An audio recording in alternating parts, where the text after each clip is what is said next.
140년 전 미국 시카고의 노동자들은 8시간 노동을 피 흘리며 외쳤습니다. 거창한 혁명을 바란 게 아니었습니다. 가족과 저녁을 먹고 지친 몸을 누일 최소한의 존엄을 허락해달라는 호소였습니다. 그러나 평범한 권리를 찾기까지 참으로 길었습니다. 우리에겐 그 과정이 더욱 험난했습니다.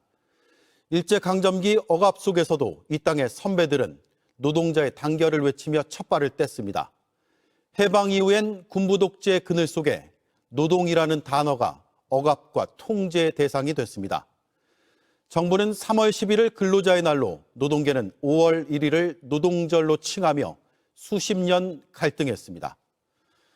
1994년 5월 1일이 근로자의 날로 지정됐지만 누군가는 쉬고 누군가는 일하는 배제와 소외의 날이 되어버렸습니다. 오늘 국무회의 의결로 노동절이란 이름의 법정 공휴일이 만들어졌습니다. 우리 사회가 그어온 보이지 않는 선을 지웠다는 측면, 서 있는 자리가 어디든 땀 흘려 일하는 모든 사람이 차별 없이 존중받는다는 약속을 맺었다는 측면에서 단순히 빨간 날, 그 이상의 의미를 지닙니다. 앵커 한마디였습니다. 네, 뉴스특검이 대북 송금 사건에 윤석열 대통령실이 개입 시도한 정황을 포착해 수사에 착수했습니다. 국가 권력에 의한 초대형 국정농단으로 의심된다는 것이 특검의 설명입니다. 의혹을 폭로한 서민석 변호사는 박상용 검사와 통화한 녹취 원본을 검찰에 제출했습니다. 법무부는 박상용 검사의 직무를 정지시켰습니다. 저 소식 여도영 기자입니다. 2차 종합특검은 쌍방울 대북 송금 진술회유 의혹 사건을 검찰로부터 넘겨받아 수사에 착수했습니다. 특검법에 따라 윤석열 전 대통령 부부가 수사 상황을 보고받고 수사기관이 권력을 오남용하게 되면 수사 대상이 되는데 쌍방울 대북 송금 수사와 관련해 관련 단서를 포착했다는 겁니다. 26년 3월 초순경에 쌍방울 대북 송금 사건 관련해서 윤석열 정부 대통령실의 개입 시도를 확인한 바 있습니다. 이에 따라 2026년 3월 하순 서울고검 인권침해 TF에 사건 이첩을 요청한 것입니다. 윤 정부 대통령실의 개입 의혹과 관련해 초대형 국정농단이 의심된다는 게 특검 판단입니다. 국가 권력에 의한 초대형 국정농단 의심 사건이라고 보고 있습니다. 다만 구체적인 내용은 밝히지 않았습니다. 이런 가운데 의혹을 폭로한 이화영 전 경기부지사 측 서민석 변호사는 박상용 검사와 자신이 나눈 통화 녹취 파일 원본을 서울고검에 제출했습니다. 민주당 청주시장 예비후보로 경선에 참여하고 있는 서 변호사는 녹취 파일의 자깁기 의혹을 부인했습니다. 이 녹음 파일이 저의 이익을 위해 조작되었거나 재구성된 것이라면 저는 청주시장 예비후보직에서 즉시 사퇴하고 모든 책임을 지겠습니다. 반면 박 검사는 서 변호사 측에서 먼저 방조범으로 해달라고 요구했고 녹취는 맥락이 삭제된 것이라고 주장하고 있습니다. 법무부는 수사 과정에서 직무상 의무 위반 등 이유로 감찰을 받고 있는 박 검사의 직무를 정지했습니다. JTBC 여도현입니다.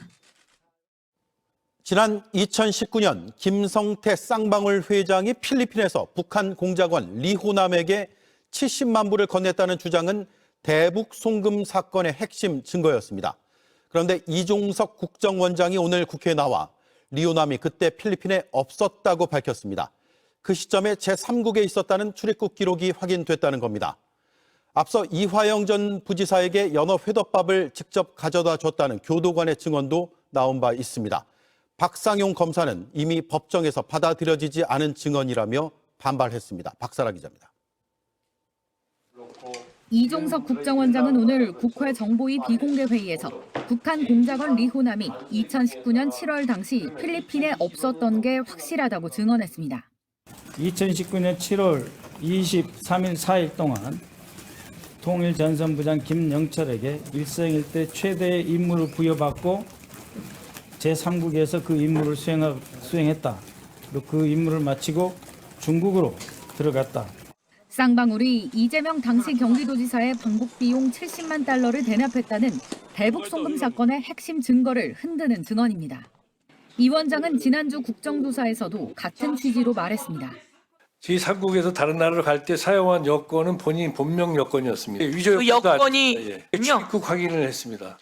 박상용 검사가 이에 대해 이미 이화영 전 경기부지사 재판에서 제기했다가 배척당한 주장이라고 반박하자 이번엔 법정에 제출되지 않았던 여권과 출입국 기록을 국정원이 꺼내든 겁니다. 정청래 민주당 대표는 이른바 연어술 파티 관련해 교도관들의 국정조사 증언을 회의에서 공개 언급하며 공세에 불을 지폈습니다. 교도관님, 5월 17일 그날 직접 연어회덮밥을 받아오셨다고 하는데 맞습니까? 예, 제가 검찰 1층 성사에서 같이 있던 수사관이랑 가서 받아왔습니다. 그것을 받아서 영상녹화실에서 김성태와 이화영 등등이 먹은 거죠? 예, 맞습니다. 저는 이 내용을 듣는 순간 진짜로 피가 거꾸로 쏟았습니다. 다만 박 검사는 JTBC에 리호남 여건이 10개가 넘어 출입국 기록은 의미가 없다고 설명했습니다. JTBC 박사라입니다. 윤석열 전 대통령이 징역 5년을 선고받았던 체포방해 사건의 2심 결심 공판이 열렸습니다. 특검이 1심과 마찬가지로 10년을 구형했습니다. 백대현 재판부가 초범을 감경 사유로 든 점을 비판했고 대통령 지위를 이용한 범행은 다시 저지를 수 없다며 엄벌을 내려달라고 촉구했습니다. 선고는 오는 29일에 내려집니다. 먼저 심가은 기자입니다.